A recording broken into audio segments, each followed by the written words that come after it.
Hello student, स्वागत तुमचं पुन्हा एकदा विक्रम अकॅडमीच्या युट्यूब चॅनलवर. आज आपण 11th स्टँडर्डचा अकाउंटन्सी हा सब्जेक्ट शिकत आहोत. टॉपिक 2 चालू आहेच. आपण डॉक्युमेंटची स्टडी काय असणार आहे ती पाहिलेली आहेच, पण आता आपण पुढे पाहणार आहोत जर्नल, जे खूप इम्पॉर्टंट आहे आणि पुढे युजफुल असणार आहे. ठीक आहे, पहा तर मग आजचा कन्सेप्ट प्रोफार्मा बघायचा आपल्याला आधी जर्नलचा. तर जर्नलचा प्रोफार्मा म्हणजे फॉर्मॅट जो आहे तो अशा पद्धतीने असेल. तर डेट हा पहिला कॉलम असेल, पर्टिक्युलर, LF म्हणजे लेजर फोलिओ, नंतर डेबिट रुपीज मध्ये अमाऊंट आणि क्रेडिट रुपीज मध्ये अमाऊंट. तर हा प्रोफार्मा आहे, हा फॉर्मॅट आहे. तर पहिला डेट, त्या कॉलम मध्ये आपल्याला डेट लिहावी लागते. डेट पूर्ण लिहावी लागते, जशी आपल्याला दिलेली असेल त्याप्रमाणे डे, मंथ आणि इयर. सो फुल फॉर्म मध्ये डेट लिहायला हवी. आफ्टर दॅट सेकंड पॉइंट जो आहे तो आहे पर्टिक्युलर. या कॉलम मध्ये काय लिहावं लागेल तर name of the account debit. तर आपल्याकडे डेबिट अकाउंट असणारही नाव असतं आणि क्रेडिट अकाउंट असणारही नाव असतं.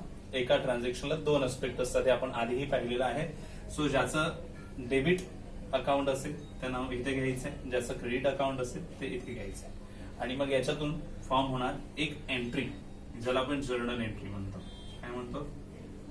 Journal entry. आणि हा जर्नल एंट्रीचा फॉर्मॅट आहे, ही जर्नल एंट्री म्हणणार आहे. सो डेबिट अकाउंट आणि क्रेडिट अकाउंट यांचे नेम्स इथे येणार आहेत. तर लक्षात ठेवायचं, क्रेडिट अकाउंटला 2 हे नेम दिलं जातं. आता हे डिसाइड कसं होतं तर हे डिसाइड होतं आपले रूल्स यूज करून. डेबिट आणि क्रेडिटचे 3 रूल्स आहेत आपल्याकडे, माहिती आहे ना, पर्सनल अकाउंटचा, रिअल अकाउंटचा, नॉमिनल अकाउंटचा. सो तीनही रूल यूज होऊन डेबिट अकाउंट आणि क्रेडिट अकाउंट काय हे डिसाइड होणार. आणि त्याच्यानंतर इथे येणार पर्टिक्युलर मध्ये नाव त्यांचा डेबिट असणार आणि क्रेडिट असणार. सोबत आपल्याला एक आणखी इथे लिहावं लागतं, म्हणजे नरेशन, वर्णन करावं लागतं. जी एंट्री इथे लिहिली आहे, अकाउंटचं नाव डेबिट आणि क्रेडिट म्हटलंय, ते का म्हटलंय तर ब्रीफ मध्ये सांगणं, म्हणजे इथे यायचंय बी. आणि समजा परचेस झाला असेल तर येणार बिंग परचेस मेड. क्रेडिट वर झाला असेल purchase made of credit. So बिंग नी चालू करायचंय. जे काही वर्णन असेल ट्रान्झॅक्शनचं ते इथे डिस्क्रिप्शन द्यायचे. ठीक आहे. LF आहे तिसरा कॉलम, ज्याला आपण लेजर फोलिओ म्हणतो. आता लेजर फोलिओ का? कारण जेव्हा ट्रान्झॅक्शन होतात तेव्हा 2 ठिकाणी मेनली लिहिल्या जातात बिझनेसमॅन कडून. एक म्हणजे जर्नल आणि दुसरं म्हणजे लेजर. तर ती सगळ्यात आधी या बुक मध्ये पोस्ट होते, जर्नल मध्ये. जर्नल हे ओरिजिनल एंट्रीचं बुक मानलं जातं. सगळ्यात आधी एंट्रीज जर्नल मध्ये दाखवल्या जातात ट्रान्झॅक्शनच्या, आणि मग तिथून त्या लेजर मध्ये नेल्या जातात, लेजर अकाउंट मध्ये. सो इथून लेजर मध्ये नेल्या आहेत म्हणून इथून एक रेफरन्स द्यावा लागतो, म्हणून हे लेजर फोलिओ इथे असणार आहे. डेबिट अमाऊंट आणि क्रेडिट अमाऊंट यांच्यात काय असणार आहे तर जी डेबिट अकाउंटला अमाऊंट असते ती डेबिट अमाऊंट मध्ये जाते. क्रेडिट अकाउंटची जी काही अमाऊंट असते ती क्रेडिट कॉलम मध्ये जाणार. सो दोन्हीकडे अमाऊंट जाणार आहे. ओके. सो डेबिट अमाऊंट आणि क्रेडिट अमाऊंट लिहिली जाईल. आणि इथे टोटली होते शेवटी. दोन्हीकडच्या टोटल्स मॅच झाल्या पाहिजेत, आणि ह्या टोटल मॅच होण्याला कास्टिंग असं म्हणतात. काय म्हणतात? कास्टिंग. दोन्हीकडच्या म्हणजे डेबिट कॉलम आणि क्रेडिट कॉलम सेम सेम यायला पाहिजे, इक्वल यायला पाहिजे. आणि ते इक्वल करण्याची जी प्रोसेस आहे त्याला कास्टिंग असं म्हणतात. तर काही महत्वाच्या छोट्या 4-5 टर्म्स आपल्या समोर आलेल्या आहेत. एक date, particular, debit account name, credit account name, narration, particular मध्ये ledger folio, debit amount, credit amount आणि कास्टिंग. तर हा टोटली फॉर्मॅट असेल. हे एका एंट्रीच्या पॉईंट ऑफ व्ह्यू तुम्हाला दाखवलाय. आपल्याला पुढे असे प्रॉब्लेम्स करायचे आहेत, सम सॉल्व्ह करायचे, ज्याच्यामध्ये जर्नल एंट्रीज द्याव्या लागणार आहेत खरोखर. तर आपल्याला त्यासाठी हे समजून घ्यायचं की जर्नल म्हटल्यावर कशा पद्धतीचा फॉर्मॅट असतो. तर एक पहिला डेट कॉलम, नंतर पर्टिक्युलर थोडा मोठा असतो ज्याच्यामध्ये माहिती लिहायची असते, लेजर फोलिओ हा छोटा कॉलम असेल, आणि अमाऊंटचे 2 कॉलम्स असतील जे आपल्याला एवढे असे ड्रॉ करायचे आहेत. तर हा झाला फॉर्मॅट जर्नलचा, परफॉर्मन्स झाला जर्नलचा. आता इथून पुढे आपण पाहणार आहोत महत्वाच्या जर्नल एंट्री. इथे म्हटलं ना जर्नल एंट्री. आता जर्नल एंट्री काय असते तर जर्नल एंट्री हे एक रेकॉर्ड असतं, सिस्टमॅटिक रेकॉर्ड. कशाचं? ट्रान्झॅक्शनचं. आता ट्रान्झॅक्शन एखादं असतं का? नाही, खूप सारे ट्रान्झॅक्शन असतात आणि हे लक्षात ठेवणं शक्य नसतं. मग असे सगळे ट्रान्झॅक्शन आपल्याला सिस्टमॅटिकली लिहावे लागतात. ते आपण जर्नल एंट्रीच्या माध्यमातून रेकॉर्ड करतो. म्हणजे आपल्याला असे खूप सारे ट्रान्झॅक्शन मिळणार आहेत, ते जर्नल एंट्री म्हणून आपण असे दाखवणार आहोत. ठीक आहे. आता असे कोणते ट्रान्झॅक्शन आपल्यासमोर मॅक्झिमम येतील आणि त्याच्या एंट्रीज काय असायला हव्यात हे तुमच्या समोर मी दाखवणार आहे. म्हणजेच स्टार्ट करूया इम्पॉर्टंट ट्रान्झॅक्शन आणि त्यांच्या जर्नल एंट्रीज. तर सगळ्यात आधी परचेस ट्रान्झॅक्शन. तर परचेसशी रिलेटेड किती जर्नल एंट्रीज आहेत हे तुम्हाला बघायचं आहे, लक्ष द्यायचं आहे. ते पहिली परचेसशी रिलेटेड पहिली एंट्री येते कॅश परचेस. परचेस हा कॅशवर होऊ शकतो, हो की नाही. सो कॅश परचेस झाला तर एंट्री काय येणार आहे, तर तुम्ही रूल सुद्धा वापरून ठरवू शकता आणि मी असं देत आहे, तुम्ही तसंही लक्षात ठेवू शकता, रिमेंबर करू शकता. रूलचा वापर तर आपण करायला शिकलेलोच आहोत. 2 अकाउंट मिळतात, परचेस आणि कॅश. 2 अस्पेक्ट मिळाले, परचेस आणि कॅश. परचेस नॉमिनल अकाउंट आहे म्हणून परचेस डेबिट बनेल आणि कॅश जाणार आहे ना परचेस मध्ये, परचेस केलेले पैसे जातात. So purchase nominal account expense debit आणि cash goes out credit. Purchase to cash अशी एंट्री बनते, ठीक आहे. सो लक्षात ठेवा, बाकी आपण रूल्स वगैरे नंतर वापरणार आहोतच, पण तुम्हाला एंट्रीज कळायला हव्यात म्हणून ते इथे लिहिलं आहे. क्रेडिट परचेस झाला तर परचेस अकाउंट डेबिट आणि पार्टीचं नाव काहीही दिलं असेल, पर्सनचं नेम दिलेलं असतं, पार्टीचं नेम दिलेलं असतं, ते क्रेडिट म्हणायचं आहे. तर या जर्नल एंट्रीचा बेसिक जर्नल एंट्रीचा आपण पाहत आहे. परचेसच्या मेन पहिल्या 2 एंट्री कॅश परचेस आणि क्रेडिट परचेस. आता परचेस झाला तर परचेस रिटर्न पण होऊ शकतं, म्हणजे जे तुम्ही खरेदी केलं ते तुम्ही परत पण देऊ शकता. जर तो प्रोडक्ट खराब असेल, डॅमेज असेल तर तुम्ही जाऊन परत देणार की नाही. परचेस केला आणि परत रिटर्न पण केला, परचेस रिटर्न त्याला म्हणतात. त्याला आणखीन वर्ड आहे रिटर्न आउटवर्ड, म्हणजे आपण आणलेला माल परत बाहेर पाठवून दिला, जे तिकडून आणला होता तिकडून देऊन टाकला. So purchase return, return outward. मग पार्टीचं नाव डेबिटला घ्यायचं कारण ते रिसिव्हर बनतात, हो की नाही. तुम्ही देणार म्हणजे ते रिसिव्ह होणार त्यांच्याकडे. सो पार्टी अकाउंट रिसिव्हर आणि टू परचेस रिटर्न अकाउंट म्हणू शकता हे, किंवा हे रिटर्न आउटवर्ड म्हणू शकता. दोन्हीपैकी एक म्हणायचं असतं. Name of party account debit to purchase return account और टू रिटर्न आउटवर्ड अकाउंट. ही रिटर्नची एंट्रीज आहे. 3 एंट्री झाल्या परचेसची संदर्भात, कॅश परचेस, क्रेडिट परचेस आणि परचेस रिटर्न. आता आणखीन परचेस काय असू शकतो, तर समजा जीएसटी असेल त्याच्यामध्ये, परचेस सोबत जीएसटी सांगितला तर जीएसटी आपण पाहिलेला आहे लास्ट स्टँडर्ड मध्ये. जीएसटीच्या नॉर्मली फुल फॉर्म तर तुम्हाला माहितीच आहे, गुड्स अँड सर्व्हिस टॅक्स. आणि आपल्याला सेट इंडियामध्ये जर पाहायचं म्हटलं तर जीएसटी 2 स्वरूपामध्ये लागतो. एक central goods and service tax म्हणजे देश पातळीवर, आणि नंतर लागतो एचजीएसटी जो स्टेट लेवलवर असतो. पण दोन्ही जीएसटी हे ऍड करूनच होतात. म्हणजे समजा जीएसटी 18% असेल तर इथे 9%, 9% असे असतात. ते हे तुमच्या लक्षात असेलच. ओके. सो जर परचेस झाला तर आपल्याला जीएसटी चार्ज द्यावा लागेल. ओके. म्हणून परचेस पण खर्च डेबिट आणि हे इनपुट जीएसटी आपण देणार आहोत म्हणून ते पण डेबिट. सो इनपुट सीजीएसटी आणि इनपुट एचजीएसटी अशा 2 नावांनी तो दाखवला जाईल. म्हणताना जीएसटी म्हणणार पण दाखवताना दोन्ही दाखवावे लागतील. So purchase account debit, input CGST account debit, input HGST account debit to bank account. बँकेतून जाणार हे ट्रान्झॅक्शन, ठीक आहे. आणि जर असेट परचेस केली, कोणती असेट परचेस केली तर डायरेक्ट असेटच नाव घ्यायचं. गुड्स परचेस म्हटलं तर परचेस म्हणा, पण असेट परचेस म्हटली तर असेटच नाव घ्यायचं. म्हणजे मशिनरी परचेस झाली तर मशिनरीच नाव घ्यायचं. Asset account debit. बाकी मॅटर सेमच आहे. Input CGST account debit, input HGST account debit to bank account. Okay. So specially तुम्हाला जीएसटी वाली एंट्री कशी असेल हे दाखवायचं म्हणून इथे नॉर्मली 3 लक्षात ठेवणारच आहोत आपण. ही जीएसटी वाली एंट्री अशी येणार आहे. ओके. सो परचेसच्या मेनली 4 एंट्रीज तुमच्या समोर आहेत. आता तुम्हाला हे काय करायचं आहे, नोट करायचं आहे. फॉर्मॅट नोट करा आणि परचेसच्या एंट्रीज नोट करा. आणखीन काही एंट्रीज आपल्याला बघायच्या ज्या महत्वाच्या असतील आणि ज्यांना आपल्याला फोकस करायचं, ठीक आहे. चला हे तुम्ही लिहून घ्या तोपर्यंत.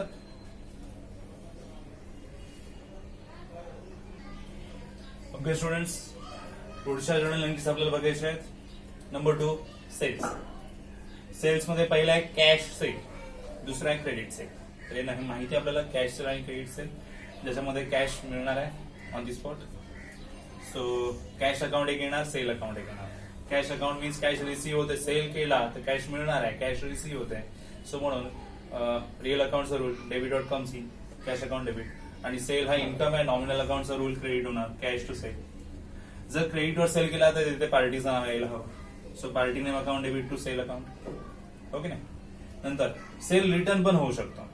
जर आपण सेल केलेला आहे तर तो एखादा पीस डॅमेज निघाला तर तो कस्टमर आपल्याला रिटर्न आणून देईल. आपण जो सेल केला तो आपल्याला रिटर्न मिळाला, सेल्स रिटर्न त्याला म्हणतात. किंवा रिटर्न इनवर्ड, आपल्याकडे परत रिटर्न आला, म्हणजे आपण बाहेर पाठवलं होतं, रिटर्न आपल्याकडे आला. रिटर्न इनवर्ड दोन्हीचा अर्थ एकच.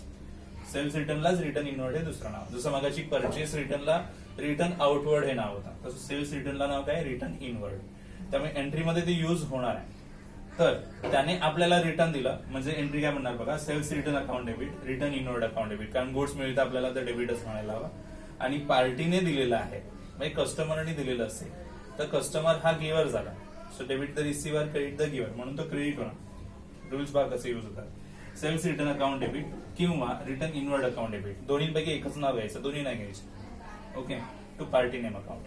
तो सेलच्या 3 entries, cash sale, credit sale आणि रिटर्न झाला तर आता सेलचा जीएसटी असतानाचा इफेक्ट, जीएसटी पण सांगितलं आणि सेल पण बोलले. तर आधी गुड साठी आणि नंतर असेट साठी. तर सेल झाला तर पैसे येतात. जीएसटी असताना नॉर्मली बँकच म्हणायचं, कॅश नाही म्हणायचं. Bank account debit to sale account ही नॉर्मल एंट्री. आणि आउटपुट सीजीएसटी आणि आउटपुट एचजीएसटी, ते दोन जीएसटी जे आहेत त्या अशा पद्धतीने येतील. परचेसला काय होतं, इनपुट सीजीएसटी, इनपुट एचजीएसटी, पण ते परचेसच्या खाली होतं, डेबिटला होतं, हे क्रेडिटला आहे. म्हणजे सेलच्या वेळेस सीजीएसटी एचजीएसटी क्रेडिटला ठेवायची आणि नाव द्यायचं आउटपुट. परचेसच्या वेळेस इनपुट नाव द्यायचं आणि डेबिटला ठेवायचे, आणि सेलच्या वेळेस क्रेडिटला ठेवायचे आणि आउटपुट नाव द्यायचं. एंट्री लक्षात ठेवा, कारण एंट्री येणार आहे त्या रिपीट आपल्याला प्रॉब्लेम मध्ये एंट्री दिसणार आहे. So bank account debit to sales account आणि एचजीएसटी आणि सीजीएसटी येणार आहे. सो आउटपुट सीजीएसटी आणि आउटपुट एचजीएसटी आपण म्हणायचं.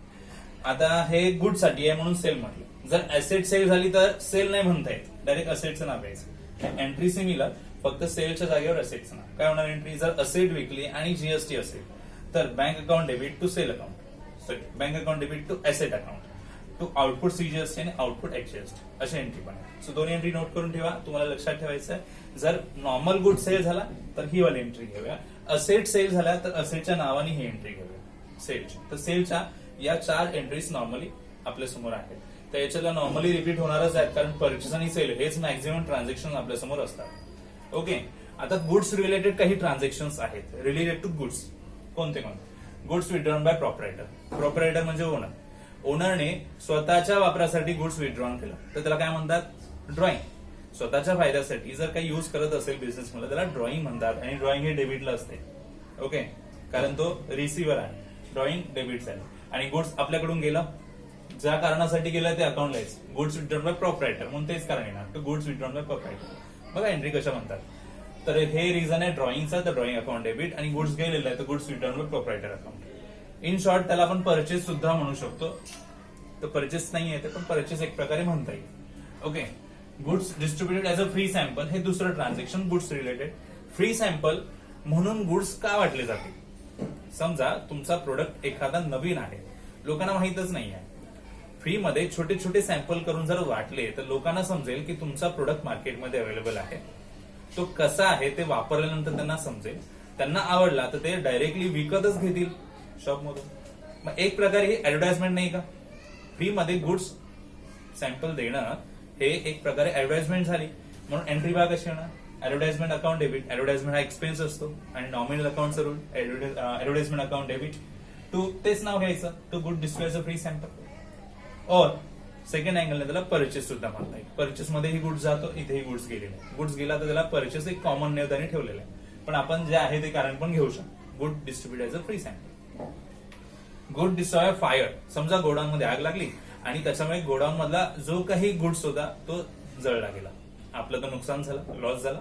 ओके. सो अशा वेळेस काय घेणार, जर आपण त्या मालासाठी इन्शुरन्स काढला असेल तर, आणि इन्शुरन्स काढला नसेल तर, असे 2 पार्ट होतात. सो इन्शुरन्स काढला नसेल तर काय एंट्री येते, तर लॉस झाला पूर्ण आपला. इन्शुरन्स काढलाच नाहीये तर पूर्ण लॉस. लॉस झाला, लॉस बाय फायर, आणि गुड झालाय तर good destroy by fire. Good destroy by fire असं म्हणावं लागेल. ठीक आहे. So loss by fire account debit, good destroy by fire account. किंवा जर इन्शुरन्स काढला असेल तर इन्शुरन्स कंपनी आपल्याला थोडे पैसे देणारच, पूर्णच्या पूर्ण तर नॉर्मल क्लेम होत नाही. म्हणजे 100 रुपयाचा गुड झाला तर कंपनी 100 रुपये प्रोव्हाइड नाही करणार. इन्शुरन्स कंपनी आपल्याला थोडे देईल, 80 रुपये देईल, 90 रुपये देईल, उरलेला आपल्याला लॉस होणार आहे. म्हणजे ज्यावेळेस इन्शुरन्स काढलेला असतो त्यावेळेस लॉस थोडा असतो आणि बाकीचे इन्शुरन्स कंपनीकडून रिकव्हर होतात, इन्शुरन्स काढलेला असतो म्हणून. लॉस बाय फायर तसंच राहणार आहे, गुड डिस्ट्रॉय बाय फायर पण तसंच राहणार आहे, फक्त इन्शुरन्स कंपनी अकाउंट मध्ये ऍड होईल. जसं इथे हीच एंट्री पुन्हा रिपीट आलं असं म्हणूया. इन्शुरन्स केल्यावर इन्शुरन्स कंपनीचं नाव तिथे यायला पाहिजे. अनइन्शुरन्स असेल तर इन्शुरन्स कंपनीचं नाव येणारच नाही. इन्शुरड म्हटलं की इन्शुरन्स कंपनीचं नाव डेबिटला येणार, कारण ते देणार आहे. So loss by fire account debit, insurance company account debit, and good destroy by fire account. ठीक आहे. इथे पण परचेस म्हणता येईल अपोजिटने, एक कॉमन नेम. गुड्स जाण्याला परचेस म्हटलेलं आहे तर परचेस, रिझन्स वेगवेगळे आहेत. आणि गुड स्टोलन म्हणजे चोरी झाली, थेफ्ट. थेफ्ट म्हणजे चोरी झाली. समजा गोडाऊन मधून गुड्स चोरला गेला, एक वर्कर होता त्याने गुड्स चोरला, गुड्स थेफ्ट. सो एंट्री काय येणार? Loss by theft. लॉस झाला ना आपला, गुड्स चोरीला गेलं जाणं आपल्यासाठी लॉस आहे, loss by theft. Goods lost अशी एंट्री येणार आहे. गुड्स लॉस्ट अकाउंट किंवा परचेस अकाउंट कॉमन नेम म्हणता येईल. सो गुड्स लॉस्ट होण्याची एंट्री. साधारणपणे 4 एंट्रीज गुड्सच्या रिलेटेड तुम्हाला दिलेल्या आहेत. गुड्स विथड्रॉन केला प्रोप्रायटरनी तर एंट्री काय येणार? गुड डिस्ट्रीब्युट केला ऍज अ फ्री सॅम्पल म्हणून एंट्री काय येणार? गुड डिस्ट्रॉय झाला तर एंट्री काय येणार? त्याच्यामध्ये इन्शुरन्स आणि अनइन्शुर्ड असे 2 पार्ट बनतात. आणि गुड स्टोलन म्हणजे चोरीला गेला तर काय करायचं, अशा एंट्रीज आहेत. तर ह्या एंट्रीज आपण नॉर्मली तिथे जर्नल प्रॉब्लेम जेव्हा येणार तेव्हा आपण स्वतः बनवणारच आहोत, रूल वापरणारच आहोत.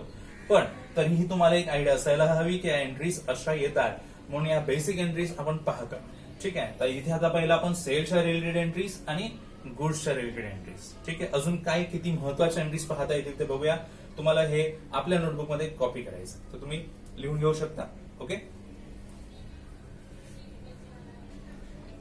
स्टुडंट्स, आणखीन काही एंट्रीज? ट्रेड डिस्काउंटशी रिलेटेड. आता ट्रेड डिस्काउंट कधी मिळतो जरा आठवा, आपण टर्म पाहिलेली आहे. ट्रेड डिस्काउंट सेल्स और परचेसच्या टायमिंग मध्ये मिळतो, बरोबर. तर डायरेक्टली व्हॅल्यू कमी होते ट्रेड डिस्काउंट मध्ये, डायरेक्टली ती प्राइस जी असेल ती कमी होते. त्यामुळे ट्रेड डिस्काउंटला एंट्रीमध्ये इन्क्लूड करण्याची गरज नाहीये. ट्रेड डिस्काउंट एंट्रीमध्ये येतच नाही, अमाऊंट कमी होत आहे. ओके. सेल किंवा परचेस 10,000 जर 1,000 रुपये ट्रेड डिस्काउंट दिला तर 10,000 व्हॅल्यू नाही दिसणार, 9,000 दिसणार. म्हणजे आपण काय म्हणतोय, ट्रेड डिस्काउंट एंट्रीमध्ये येणार नाही, त्याची व्हॅल्यू डायरेक्टली कमी होते पण ते एंट्रीत दाखवलं जात नाही. कॅश डिस्काउंट या उलट एंट्रीमध्ये दाखवलं जाणार. आता कॅश डिस्काउंट कधी कधी असतो, एक म्हणजे कॅश रिसीव्ह करताना आणि एक कॅश पे करताना, 2 अस्पेक्ट बनणार आहे. सो कॅश रिसीव्ह करताना, for receiving cash. Okay. So for receiving cash, cash घेताना आपल्याला कॅश घ्यायचे, मित्राकडून पैसे आपल्याला मिळणार आहेत, आपल्याला पैशाची गरज आहे म्हणून आपण कॅश रिसीव्ह करणार की नाही. सर आपण कॅश रिसीव्ह करणार आहोत तर डिस्काउंट आपण द्यायचं, आपल्यासाठी हा लॉस असतो. म्हणजे समजा मित्राकडून आपल्याला 10,000 रुपये मिळणार आहेत, ओके, पण त्याने पटकन द्यावे म्हणून आपण त्याला 1,000 रुपयाचा डिस्काउंट दिला. म्हणजे आपल्याला कॅश मिळणार होती म्हणून आपण डिस्काउंट दिला, आपल्यासाठी हा लॉस असतो म्हणून त्या लॉसला डिस्काउंट अलाउड म्हटलं जातं. म्हणजे कॅश रिसीव्ह करताना जो डिस्काउंट दिला जातो, कॅश डिस्काउंट दिला जातो, त्याला डिस्काउंट अलाउड आपण म्हणायचं. ओके. सो समजा जर आपल्याला 10,000 रुपये मिळणार होते, आपण 1,000 रुपये डिस्काउंट दिला तर कॅश मिळणार किती? 9,000 रुपये. सो कॅश समजा 9,000 रुपये मिळाली, 1,000 रुपये डिस्काउंट दाखवला, टोटल किती होते? 10,000. एबीसीच्या नावावर 10,000 होते, मित्र होता तो, त्याच्याकडून 10,000 यायचे होते तर त्याला आपण 1,000 रुपये डिस्काउंट दिला, त्यांनी लगेच ताबडतोब आपल्याला किती दिले? 9,000. सो लक्षात घेण्याची गोष्ट काय, कॅश रिसीव्ह करताना डिस्काउंट अलाउड हा आपल्याला होणारा खर्च आहे. म्हणजे कॅश रिसीव्ह करताना जर कॅश डिस्काउंट आला तो आपल्यासाठी एक्सपेन्स असेल, लॉस असेल आपल्यासाठी. आणि कॅश पे करताना व्हाईल, हे व्हाईल म्हटलेलं आहे, व्हाईट नाहीये, व्हाईल. व्हाईल पेइंग कॅश, जर आपण कॅश पेड करत असू तर समोरच्याला गरज आहे पैशाची, तो आपल्याला डिस्काउंट देईल.